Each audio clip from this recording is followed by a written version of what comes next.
Well, which New York City FC team are we going to see on Saturday night at Citi Field? Will it be the one that defeated FC Cincinnati 3-2 on October the 2nd at Red Bull Arena, or will it be the one that lost the opening game of the MLS Cup Playoffs just a few days back to FC Cincinnati, scoring only one goal or no goals, blanked again for the 8th time this season on the road? So we're gonna find out soon enough, and we're gonna take a deep dive on both sides of the ball here live on NYCFC Views. Turn up your volume. Because you're about to listen to The Sick Podcast. NYCFC Views. Collins approaches the shot, and New York City wins the first MLS Cup on their first try, and they're going crazy. Tiene el tiro y gol! Gol! New York City es el campeón de Major League Soccer! The sickest New York City FC podcast. It's gonna be sick. All right, there he is, Roberto Abramowitz. I'm Glenn Crooks, and I've got a streak going myself. That's my, I think, second consecutive intro that I've screwed up. So there you go. Maybe you should start rehearsing these or something. Meanwhile, we've got an issue because we can't. I can't find the link on Twitter to be able to. I can't find the link on Twitter. Nothing's coming up. All right. So I'm trying to share this so more people are aboard. But when I go to the Sick Podcast, our page, our NYCFC Views page, nothing is there. All right. So we're going to encourage people. What do we have to share? The YouTube? We need the link. All right. So Shane, if you can give us the link and messages, we'll share it that way. All right. But in the meantime, we can just filibuster here and say hi until we actually get people watching. Well, I would say this, that at 79 degrees in Jersey, and while I'm filibustering a little bit, you put that out, Roberto, because I think Shane just shared I did. Yeah, I got it. Yes. And then I'll retweet yours. Okay. So, all right, fine. That sounds good. Is that the way these things work? Yeah, absolutely. So hold on. Okay. Tag me, all right? Fine. Well, I'm just saying. Just tag me. Do you want anybody to watch this or not? I guess.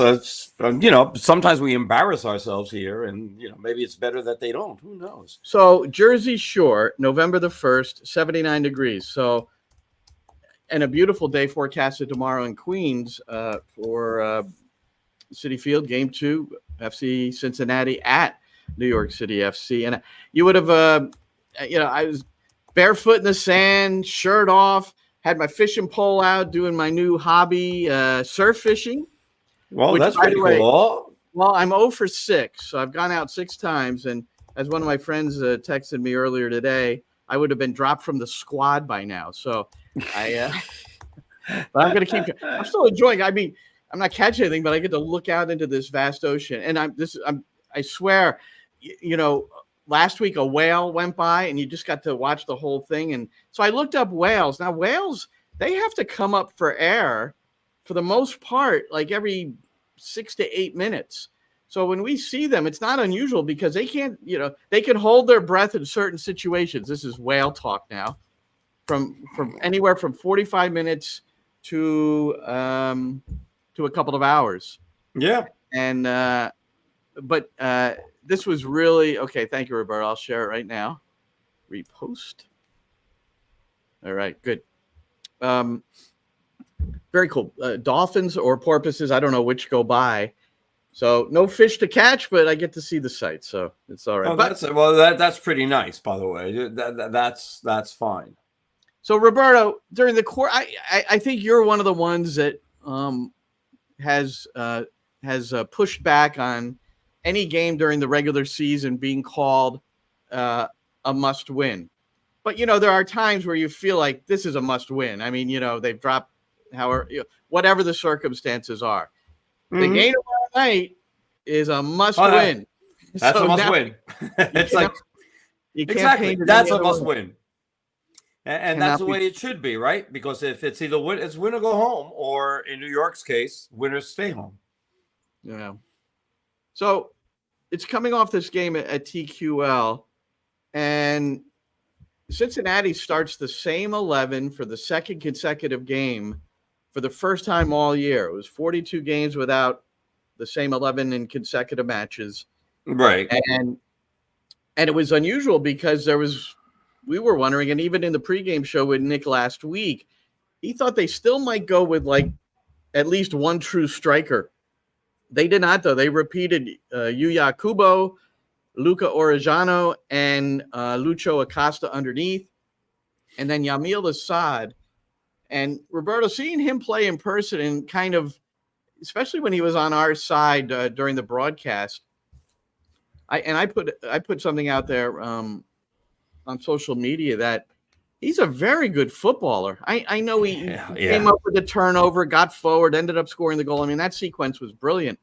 What he did in that sequence. But I mean, throughout the course of the game, just stepping in passing lanes, I just think he's smarter than I gave him credit for as a soccer player. And there's no question. I'd be shocked if Pat Noonan doesn't go with the same 11, which would include Yamil Assad instead of Orejano, and just leaving Orejano, up top or wherever he goes. He goes to a lot. Well, if it ain't broke, why fix it? Yeah, but sometimes coaches will analyze things and City Field, smaller pitch. I don't know. Maybe he'll think in some way that another lineup would be best. But that would. Well, let me go through his stats here. Okay, so he played 89 minutes. He got the goal. I mean, he started it and finished it.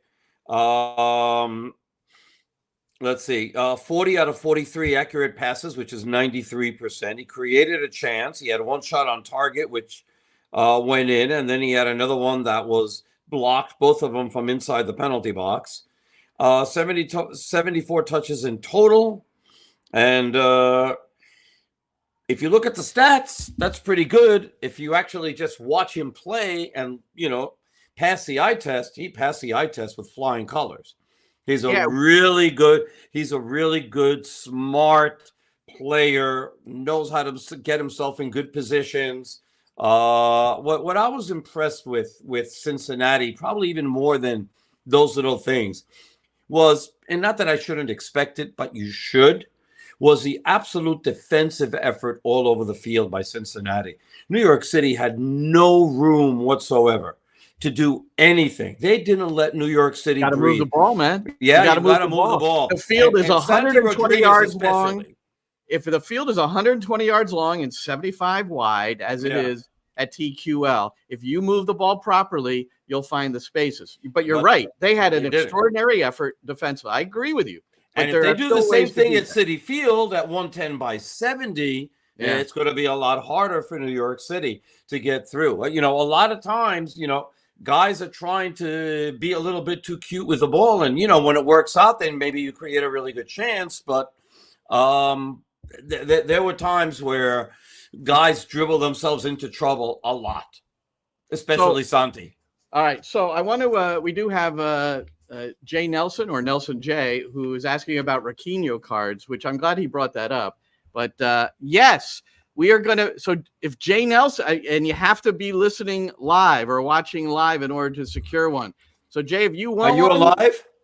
We're live. If you want one, Jay, just put in another note, and then Shane, our producer, is going to put up my email, and you email me, and I'll figure out a way to get it to you. And I'm going to give you one if you want it, and then I've got one more. I got a second one for a second person, but you have to be listening to us live. So all right, he says he's live. And so there you go. I knew a Jay Nelson who used to be the softball coach at Rutgers University. That's why I was asking. I didn't think it was him, because I don't expect him to be watching NYCFC Views. But you never know.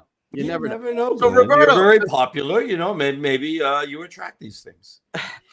Now, I don't know if you saw my post on X, and I think I just put it there, regarding the goal conceded. And then I asked Nick about it as part of our pregame briefing, which you'll hear. Which I heard. So let's play that now, Shane. So we're talking about the goal conceded and how it all happened. And Nick was kind enough to break it down with me a little bit too. Here it is. You kind of went through that pretty thoroughly, and I'm sure you have too. But the way, look, Santi Rodriguez loses the ball in the middle of the park. That's always, the possibility of disaster when that happens. But then the organization at the back. Now, how many times have you trained like 4v4 on transition and you just need that organized back line? And I don't want to just paint Tavon Gray, but he seemed pretty unorganized in that situation. And, if he was a little bit more organized, or maybe it was communication that was necessary. I don't know. How did you see that just from a coaching standpoint? I mean, from a learning tool. I really do mean that. I think ultimately, the hardest part of the game is trying to reorganize running backwards. And if you can become a team that can do that quickly, you can defend in transition. And if you open spaces and you try and go defend on your own and you make a decision where you think you can go, sometimes you get away with it and sometimes you don't. And this one we didn't, right? They end up exposing the space. The principles, right? You got to drop, you got to condense the space, you got to make sure that you delay the attack. And there's all different principles. But it's difficult in the moment in front of 30,000, right? You've got to be able to think clearly and focus. And, that's the evolution of us in those moments. We've done it well. We just need to do it well consistently. I just thought maybe Tavon, he's such a good 1v1 defender. Maybe he thought he could just go in and win the ball. And that was likely his thinking, yes? Yeah, I think, and there's been many moments when you look at guys that go and do that and they just go and solve the problem themselves. And, that's the sort of 50-50 nature of it, right? You have to defend in all moments together because that is the easiest way to defend the game. You have to defend in all moments together. That was the line that stuck out to me from the gaffer, Nick Cushing. Think clearly, focus. And so for all we've lauded Tavon Gray this year, and again, it's not one person's not to blame here. Santi Rodriguez, there's no way he should be in a position to cough it up there. You can't try things in that part of the field against two players. Right. It was 1 versus 2. So and things can happen that way. But, and I meant that, the amount that I know that I've worked on as a coach with teams in transition defending and how you have to be organized at the back. And what you do is you tuck, you drop, and you give other players time to recover. Somebody tweeted me back and said, well, the midfielders didn't do their job. No. The group back there never slowed them down so that the midfielders had time to recover. The midfielders were no place close. They're playing offense at that point because New York City's got the ball. Yeah. And so they're in position to receive the ball, and a little bit further up the field that they didn't have a chance at this. I mean, turnovers and transition, are killers when it comes to that sort of thing if you don't defend it properly. And, they didn't. So, John Rojas had a really good breakdown as well in Spanish. So for those of you who speak Spanish, you can go and find John's tweet on that. And he had a really, really good breakdown on, on how, New York City lost the ball. And it's similar to yours, but in Spanish, and maybe there's a couple of different nuances in there. And but yeah, they should go. It's a really good breakdown too. And so hope you learn. I conferred with John actually because I didn't have tools to draw lines and things. I didn't know how to do it. So he sent me one thing and it didn't work. And then it turns out I have something. If you see my clips and you see like the subtitles on my clips when I share them, most of the time when I'm doing interview stuff, it's on this thing called VEED, VEED. Well, VEED also has lines and circles, and so I went back. There you go. So anyway, you could have done that. By the way, we got a text from my partner Ariel Judas, who made a very, very good point about the fact that Yamil Assad, Luca Orellano, and Alvaro Barreal, who was at Cincinnati, and he left. Orellano came in, and God, has been great for them. They all came from Vélez, and which is one of the best academies from Argentina. And now Matty Lawrence just chimed in saying, well, he's working the Vélez game tonight for CBS Sports. So you can go check that out later tonight. And maybe see who there might be, future MLS players in that game. Well done. Thank you, Ariel. Thank you, Maddie. Thank you, Ariel Roberto. is so good. That's why, people, if they get a chance, listen to our broadcast, just to listen to Ariel wax poetic on all these guys and knowing their history. It's absurd how good he is at this. I do believe that our supporters have two pretty good choices for commentary. That's they do. We'd say that quite selfishly. It could come across that way, but I feel the same way about Matty Lawrence, as you know. And I've heard Matty, and he's fantastic too. So I mean, how about this? No clean sheets in the last 14 games. I'll repeat. Yeah. No clean sheets in the last 14 games. So the next question I had for Nick is about how difficult that is for the attacking side. I mean, it's clear if you give up one goal to get 3 points, you need that many. Well, here's Nick as we talked about that. Times that the way you're going at it this year, it's a little bit riskier, and you're probably going to concede a little bit more. In this case, I mean, in those games, you have to score at least 2 in order to get your 3 points or advance per se, and that's asking an awful lot of your attack. I'm sure that some of those opportunities to get the shutout that have gone past you have been kind of frustrating. Yeah, because you look at the goal we concede, and it's so avoidable.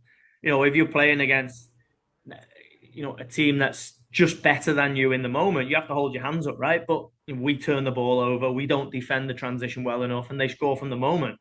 The other side is we can't give that many chances away from set play. If we do that, you give 9 corners and you give 1.6 away on set play, they're going to score, right? You play that game 9 times, you lose it 8. Yeah, so that gives us another look at the coach's thoughts post-game, and after analyzing it, that's 1.6 expected goals from set pieces. Yeah. So that's what he's saying there. And but New York City scores 3 goals against Cincinnati less than a month ago. And last week, the conversation with Nick, Roberto, and then let's run one more here, and we'll talk a little bit more about it. Transition was the key, and that is, those moments to get behind, like Alonso Martinez scoring against Cincinnati in that 3-2 game off the feed from Santi Rodriguez. Remember, Rodriguez won the ball, jets forward. He's got Martinez in support. So that was all transition. And the way Nick put it last week is that Cincinnati analytically is the best team defending in an organized manner when they slow things up. So it was important. So that was the topic of this question and comment. He only got in once. He was barely offside, but he was off, and that really seemed to be. And then Pereira got in and got a shot off transition. That seemed to be it. Yeah, I don't think we execute well enough in those moments. When I went through the game, we had 14 moments that we could create, where we get 14 times when we get somebody facing forwards without pressure and them running backwards trying to reorganize, whether it was from regaining from high pressing, or whether it was from the ball possession moments where we end up playing through them. We have to execute in those moments because they're the biggest chances we're going to create against this Cincinnati team. Moments like when Celentano kicks it to Keaton and he should play. Moment when Celentano kicks it to Julian Fernandez, he should play Alonso Martinez. Moments where we get Hannes Wolf faced up and he should play. Anytime we get them running backwards, trying to reorganize, they're big chances, and we just didn't execute in those moments. Pretty interesting, and pointing to certain situations and players who didn't recognize it, and no pressure on the ball. I'm the midfielder. I'm the center back. I'm whatever it is. No pressure on the ball. I'm looking forward. There needs to be movement. There need to be penetrating runs, and that's what he's saying. He's also saying. I remember Hannes Wolf one time just played it right into the fullback instead of maybe around him on either side. And again, this is not anti-Hannes Wolf, who does have one goal contribution in his last 16 matches, but we're assuming he gets to start again on Saturday night. Do you make any changes, Roberto? Maxi Morales had to come off the bench.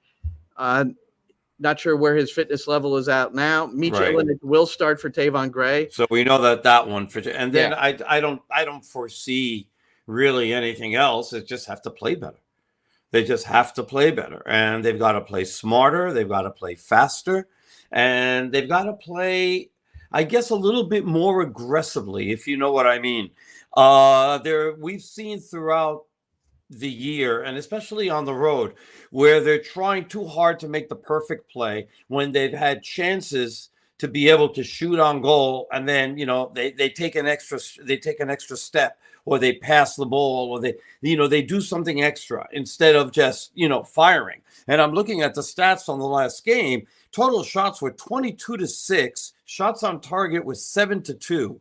Big chances, for whatever that's worth, because you and I, we've talked about this. We don't understand what big chances are as far as how they figure it out. It's like trying to figure out what's a handball. 6-0, huh? It's like trying to figure out what a handball is.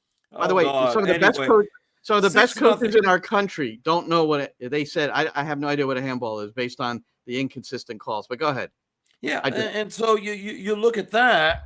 And this team just has to be more aggressive. And look, I understand what it is sitting back and looking for opportunities to counter, and it's a valid strategy. It's been a lot of people use that on the road, and it's fine. And you absorb pressure, and you try to frustrate the opponent, and you try to get a goal on a counter, and then all of a sudden they're really pressing and they're pushing forward, and now you're getting more opportunities on the counter. But now they're going to play at home.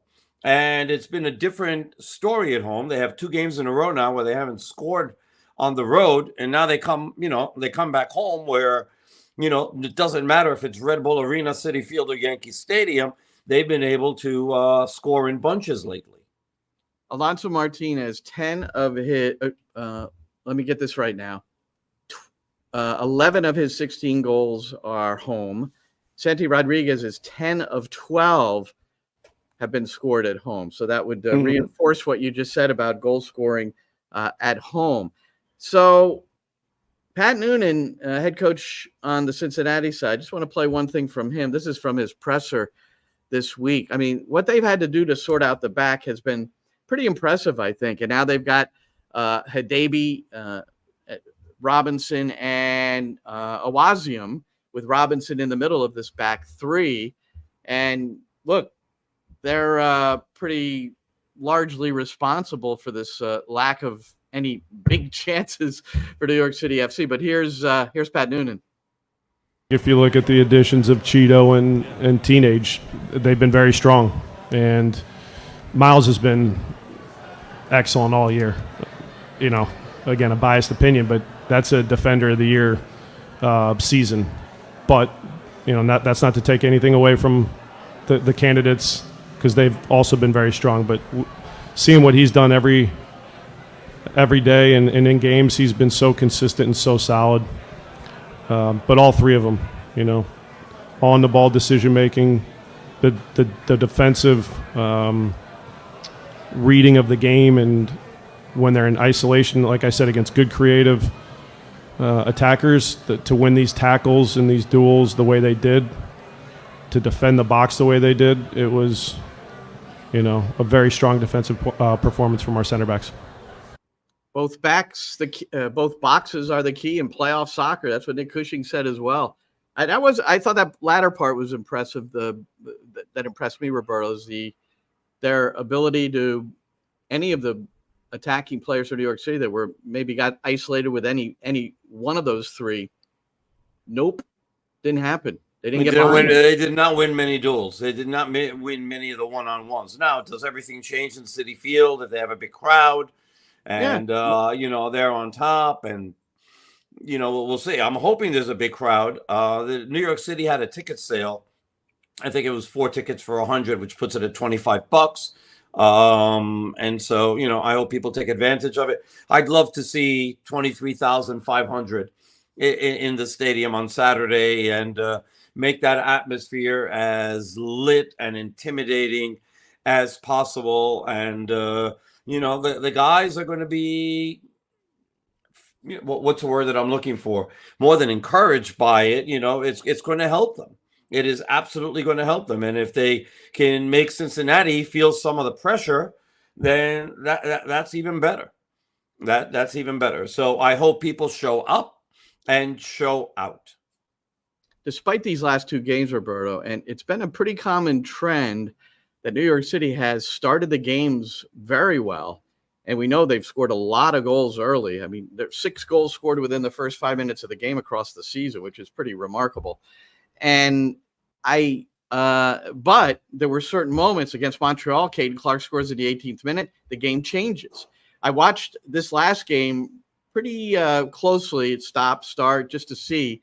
And I would say more like 25 minutes in, the game changed again. And you have to wonder why sometimes they can't maintain what they've already started in the match, because the goal wasn't scored till the second. I mean, I thought going in 0-0 at the break, at the interval, was positive. You know, you have time to get into the locker area, make your adjustments, do whatever you need to do, and whatever they were trying to do, it didn't work.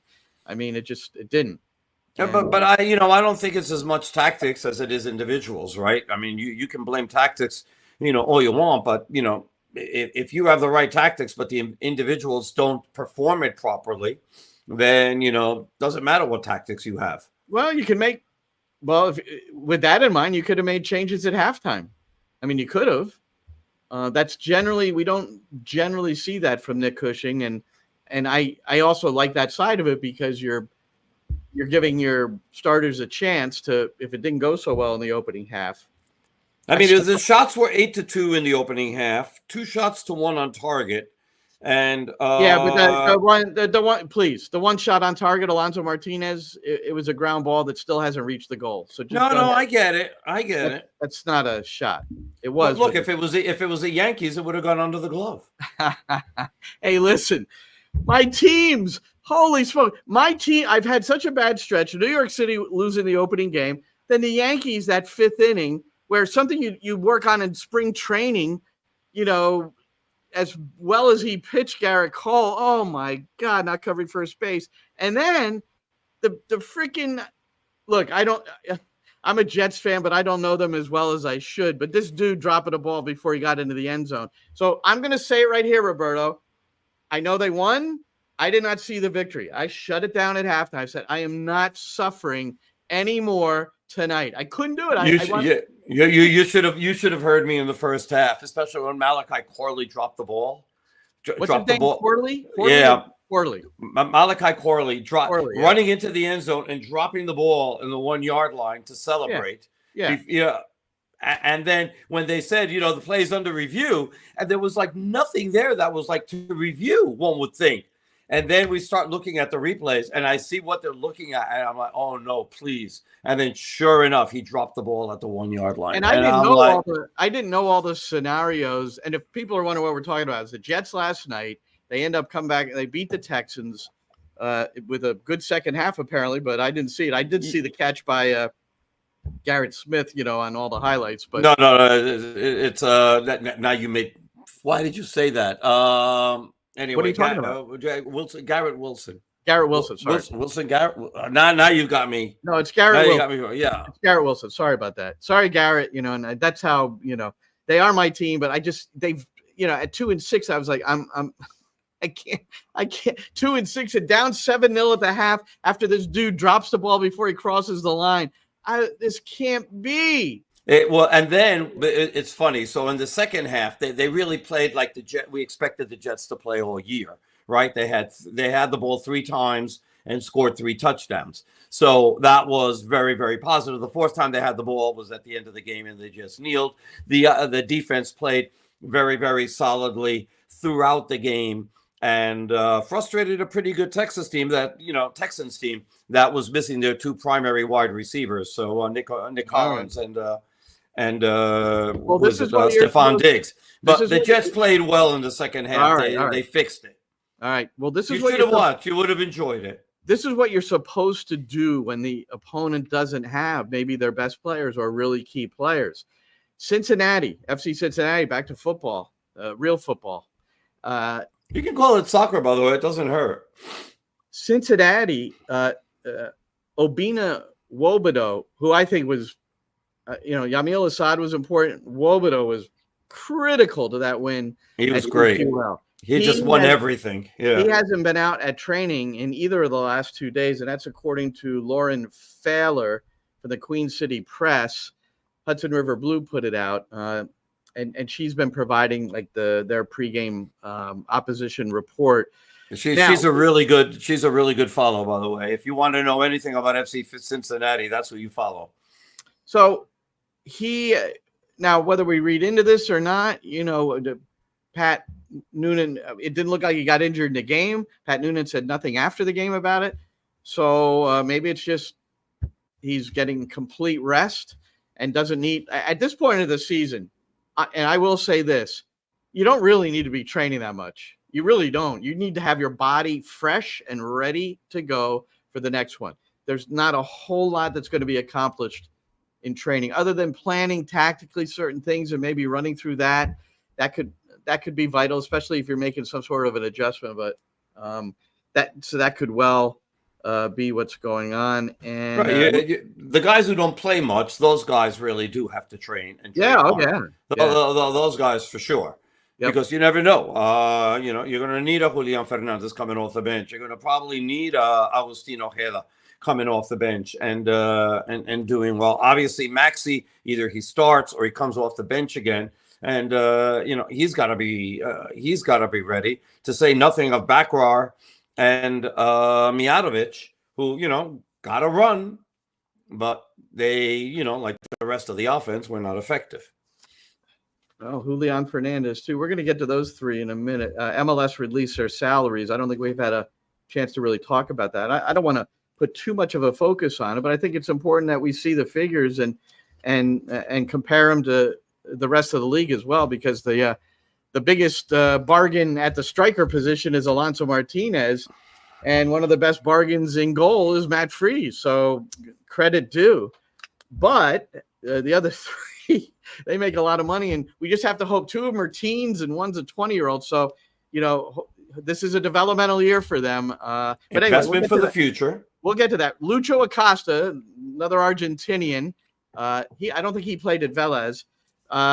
Game-winning goal or assist in 13 of the 19 victories for Cincinnati this year. 18 in the regular year, and then the one against New York City, he got the assist in that opening game. Now, he's also pretty creative in the costume department. So it was Halloween yesterday, Roberto, and so we've got a few things to show. First is Lucho Acosta's costume. Let's see this. And he dressed as Diego Maradona. How great is that? Holding a World Cup trophy. And that's pretty cool. That is excellent. So he surprised everybody coming out of the Cincinnati facility with his Diego Maradona. Now, Keaton Parks. Now, Keaton Parks has been, and rightly so, has been nicknamed Big Bird. I mean, it's pretty spot on, right? But now, and I think, and Keaton's been fine being called that, but this picture in particular, this is from his Instagram account, is there he is with his wife and his kid and dog. Excuse me, I don't want to leave the dog out. But there it is. So he's officially accepting the fact that he is Big Bird. That's pretty cool. That is classic. That is classic.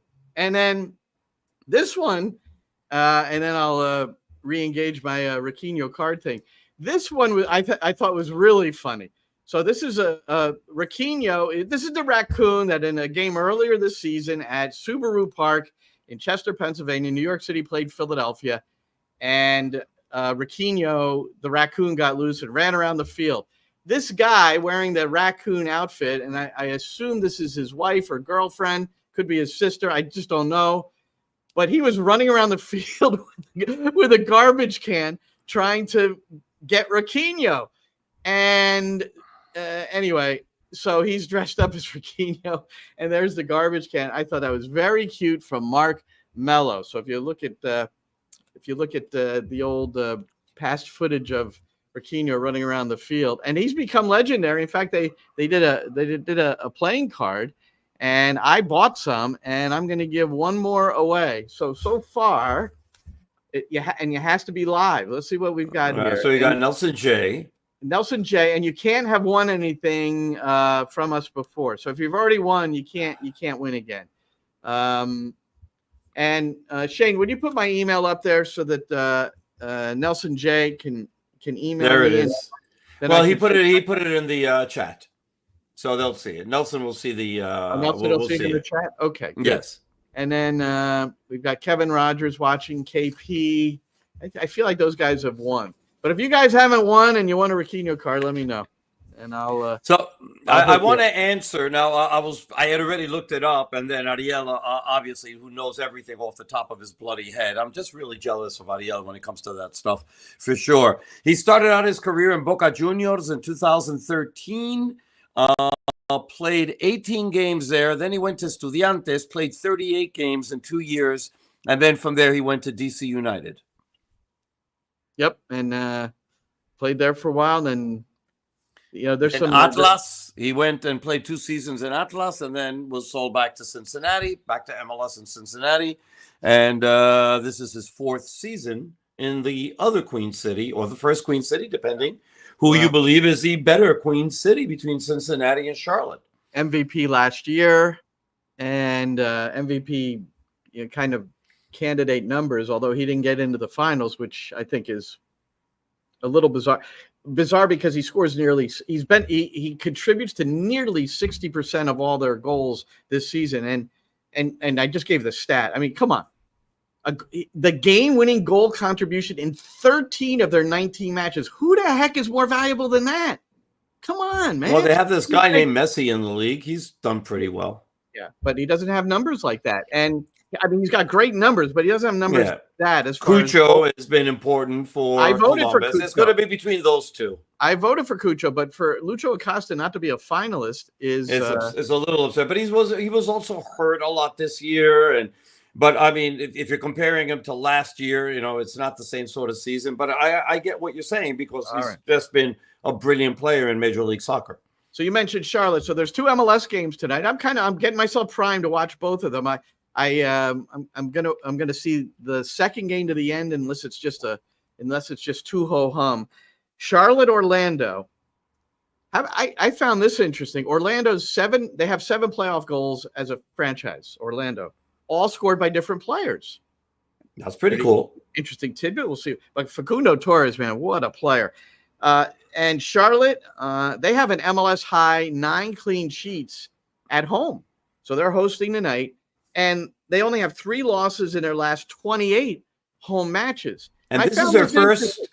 I was going to say, this is their first home playoff game ever. So I'm interested to see how many people are going to show up and what kind of support they're going to get, considering especially that their football team is brutal. So maybe they can support the soccer team. Yeah, maybe.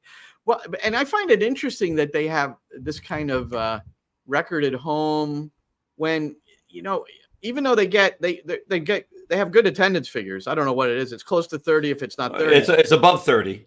So, but it's in this, it's still in this monstrous stadium, and no matter what they do with it, it's like it's not going to have the same sort of feeling as if you're in a soccer specific stadium. Yet they get really results. Big crowds. Yeah, big crowds and great results. So,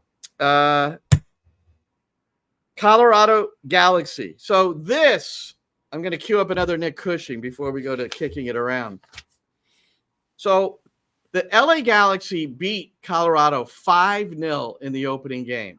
Mm-hmm. So this is why when I see that result, I go, wow.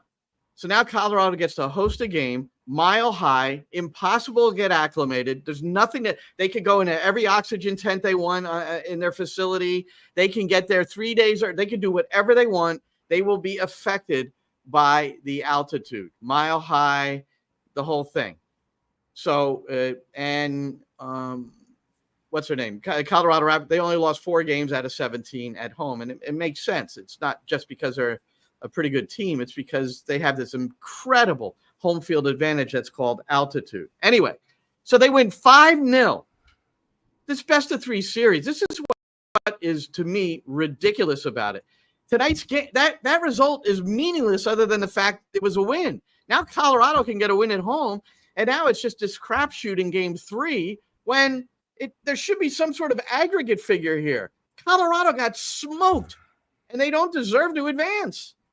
And I mean, and I don't like it. And I want your comments after I bring it up with Nick Cushing. I wonder what he thought.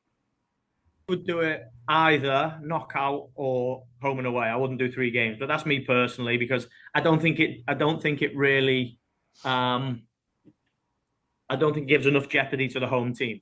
Although if you lose the one, I understand that, but you've sort of got it in the pocket, really. I think that's why we're seeing so many home teams win. But if I had the decision, I would just do it in a one-off game because I think that makes it so exciting. Yeah, but you've got like the Galaxy beat Colorado 5-0, and now Galaxy have to go play this. Yeah. Now they've got to go to at altitude where it's very difficult to play, and the 5 goals is meaningless in some ways. I totally agree. I think that's why I think it should either be home and away or it should just be one-off because I think there's not enough jeopardy in a 3-game series. One other thing that came up, if they're going to do 3 games, the Major League Baseball does this. They play all 3 at the higher seeded. So all 3 would be home for Cincinnati, for instance, if they were ahead of you. I don't know what you think about that, but yeah, there's ways to look at it. Yeah, I think that makes it even more difficult for the away team, but it's difficult anyway, right? Ultimately, home advantage is the most important part. That's why we're so disappointed we didn't get it against Montreal. That's for sure, man. That Montreal game could come back to haunt New York City. If they get a result about it. If they get a result and get into game 3 and then have to go back to TQL and can't get it done. But what do you think of all that, Roberto? I'm not a big fan of the best of 3. The system I like is the system that they have in Mexico. I think that one of the things that they've actually nailed pretty good. You should get rewarded. You should get rewarded for being up a higher seed in the regular season. And so what they do in Mexico, in a home and home, you'd say, well, there's a little bit of a reward, for hosting the second game. But we spoke to Patrick Vieira, and Vieira would always tell us he would actually prefer to play at home the first game than playing the second game at home because he figures you can get an advantage. But what they do in Mexico, and I don't know if you're aware of this or not, in Mexico, the higher seeded team can advance on an aggregate tie. So they play 180 minutes. The lower seeded team hosts the first game, higher seeded team hosts the second game. They add up all the goals. There's no away goals. It's just whoever scored more goals. And if it winds up 0-0, 1-1, 2-2, or 5-5, and it doesn't matter how it is, then the higher seeded team advances. So you can win through 1-0 at home and then lose 2-1 on the road. And because it's an aggregate tie, you lose, right? The home team advances. Yeah. I like that system. The only place that they don't do it is in the final. All the other ones, except for now their play-in system, because now they're using the NBA system. Those games are just the first 2 games are like one-off for the ones trying to get to the number 8 position. So, but I like the Mexican system as far as that's concerned. Yeah, I would raise my hand in favor of that, but let's get rid of the best of 3, please. Let's get rid of it, unless you're going to do. But the reason they're doing it is because they want more TV games. That's the reason they're doing it. Apple paid $1 billion for the rights, and they want more to be able to broadcast. So that was a compromise. If the freaking Colorado Rapids advance, man, it's just, and I don't have any. I have nothing in that at all other than you can't be upset over it. And I'll tell you why. They didn't spring this on LA. It's not like they got to Colorado today and they told them, oh, by the way, it's no aggregate. You just won a game. They knew what it was. What does that have to do with? What does that have to do with anything? That has because these are the rules. And if they had lost 5-0, they could still come back and win 1-0 tonight and they're tied. It's fine. We know what the rules are. That is such a weak argument for the fact. I don't think so. From a sporting standpoint, it's not good. Best of 3 is lousy. I'm agreeing with you that I don't like the best of 3, but it doesn't matter. In all the sports where you have best of 3 or best of 5 or best of 7, they don't add goals, points, or runs. They don't do it. None of them. The NBA doesn't do it. The NHL doesn't do it. Major doesn't- League Baseball doesn't do it. It's meaningless to me. We have a sport that has a long-standing tradition of aggregate away goals counting more than home goals, which I kind of always have liked. And Which they took away, by the way, in Europe now. That's done. I know they did. Did you bitch about that too? Yes, I did. Probably publicly. somewhere along the line. It's okay. I mean, I just think I'm always going to go back to Wilfred Nancy when he said, look, I agree with progress. I agree with invention. I don't agree with stupidity. And I'm probably putting that stupidity word in. He meant stupidity when he was talking about he was talking about the 15-second rule and 2 minutes on the sideline specifically. But he was also referring to like, look, there's so much. Yes, we have this lower league, the MLS Next Pro, where they could experiment with it there. And anyway, sometimes there's just too much tinkering. And this would be, and you said what the deal is. It's more games, it's more TV, it's more money, it's more teams hosting games. Revenue in MLS is obviously attached to the gate. So New York City now gets a gate when maybe they wouldn't have, and whatever. All right, good. Okay. Let's kick it around.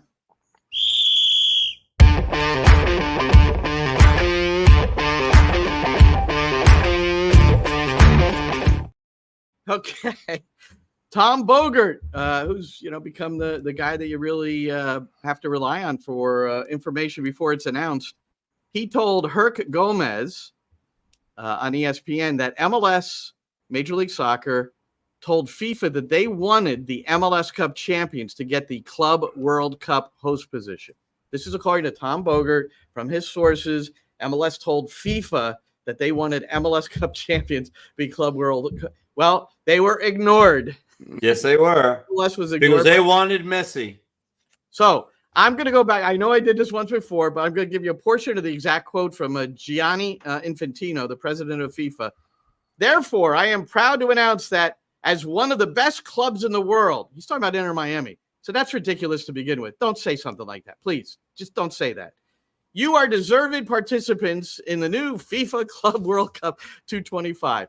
And then, of course, my next part is what he really meant to say. Listen, the team that wins the league is all that matters. Those playoffs that you have in MLS, they're inconsequential.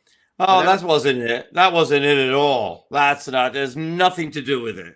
It was however they can get Messi, Suarez, Busquets. Well, you started in the wrong end. You started going off on a tangent then because that's not the reason. MLS playoffs are simply fluff. And I get, if you let me get to it, and you obviously didn't listen the last time I said this, so I'm glad I did it again. And the only MLS player anyone wants to see globally is Messi and maybe Suarez. So we picked Miami. Case closed, MLS. They were going to pick Miami no matter what. They were going to find a way to pick Miami because it's Miami and because it's Messi, Suarez, Busquets, Alba. Have we talked about payroll at all? I can't remember. I did it with Maddie. I don't know if I did it with you. About payroll? Yeah, the MLS Players Association.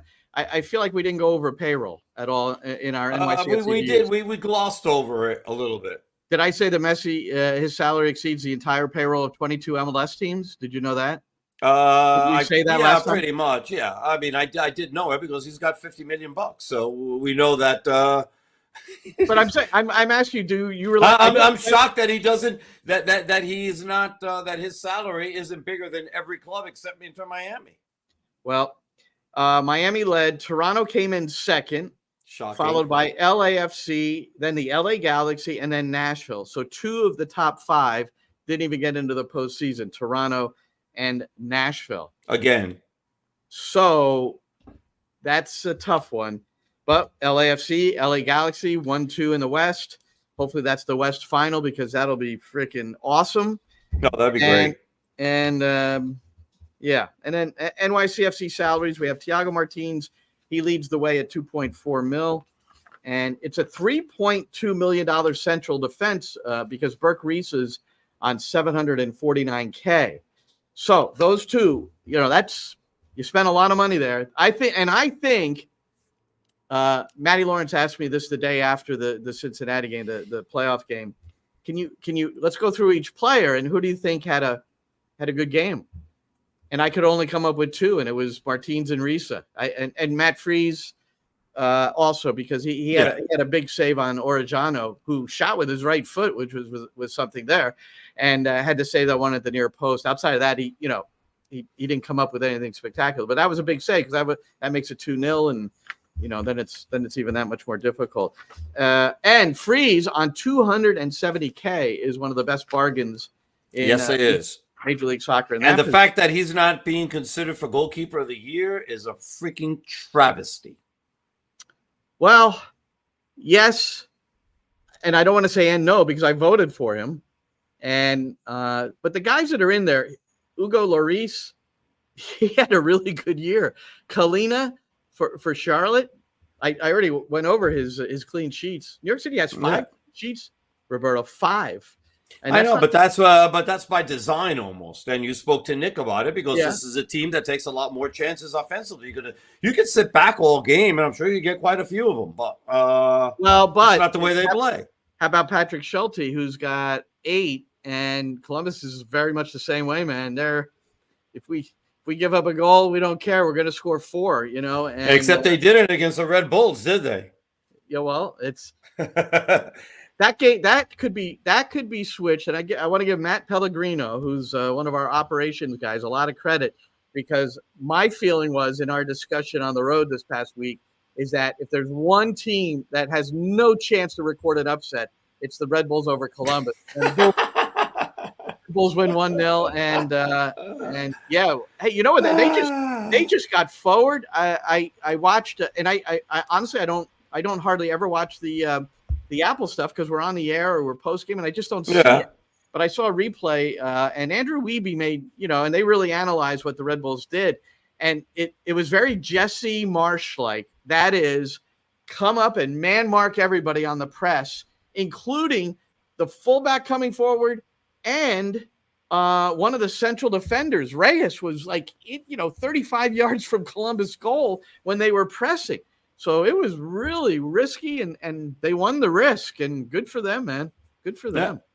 Hey, I've got something to add here that we didn't talk about, but I want to add it because I think it's important. I went to an event this week here in New York about women in sports and the empowerment and, and how the women's game, all the games are growing. It wasn't a soccer thing. It was all, basketball was represented and even lacrosse was represented.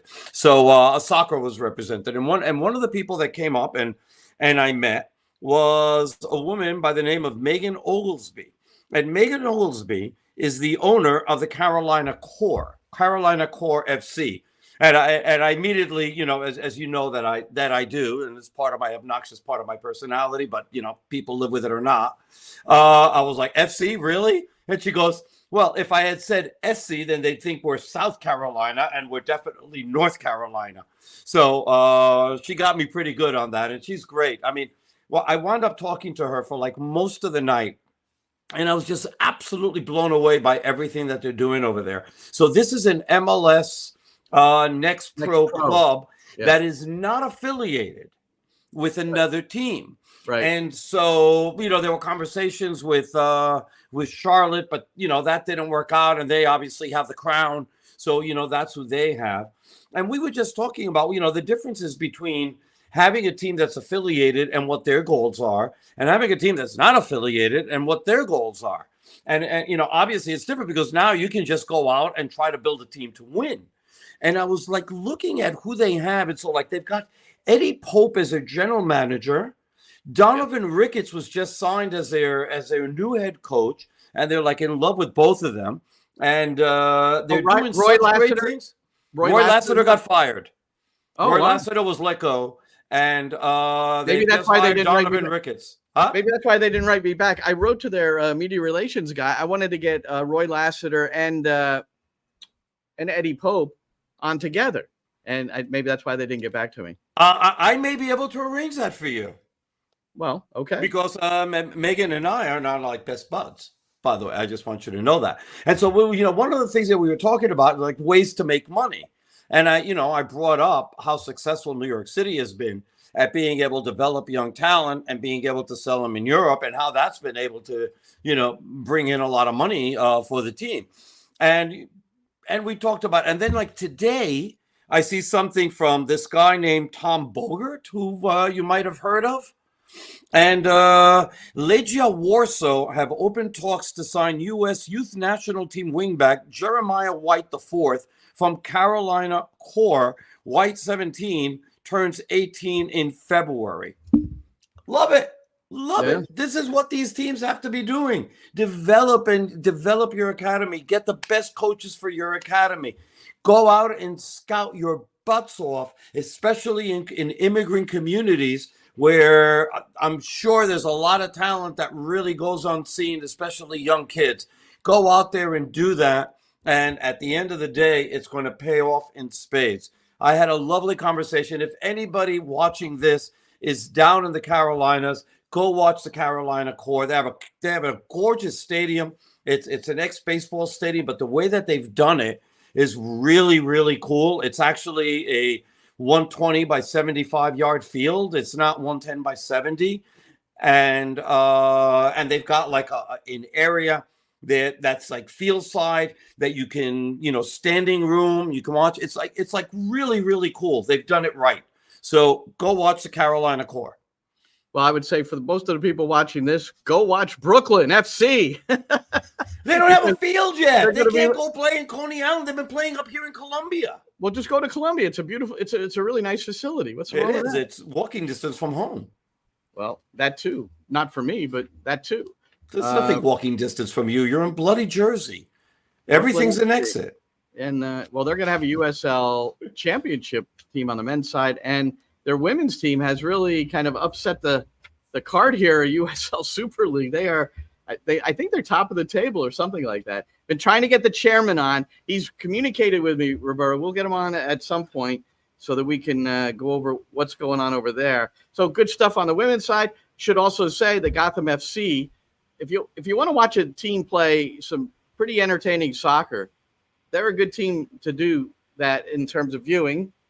And they're out at Utah tonight. That's a later game, I think, like at 10:30. So you got Charlotte, Orlando, then Colorado LFC, and then you can watch Gotham. So you could really make it a night of soccer. How are you feeling about next Tuesday, Roberto? I don't think we're going to be on before we find out who's going to lead our country.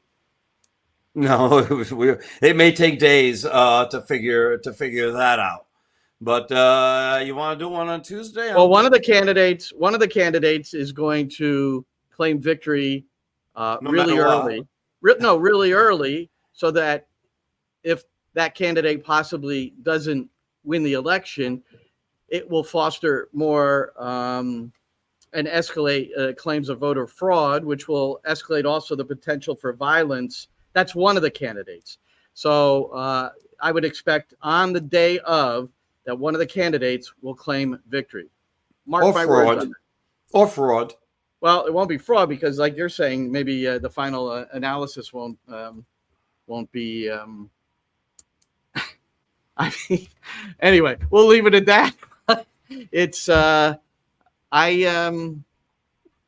may not have slept well last night because I was watching a little of this after I turn off the Jet game. Just watching the news at night is not a good thing, I think, for good sleep. That's what I'll say. Just watch The Daily Show. At least all the bad news comes with a good side of comedy. No, that is a good recommendation. All right, folks. Well, tomorrow at Citi Field. Hope you're going. Yes. If you are, you can still listen to us on the New York City FC network. It's nycfc.com/radio.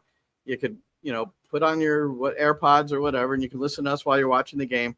And also, if on the English radio side, if you happen to be home watching the game on Apple, you can listen to the English hometown commentary. Also, there's a drop-down feature.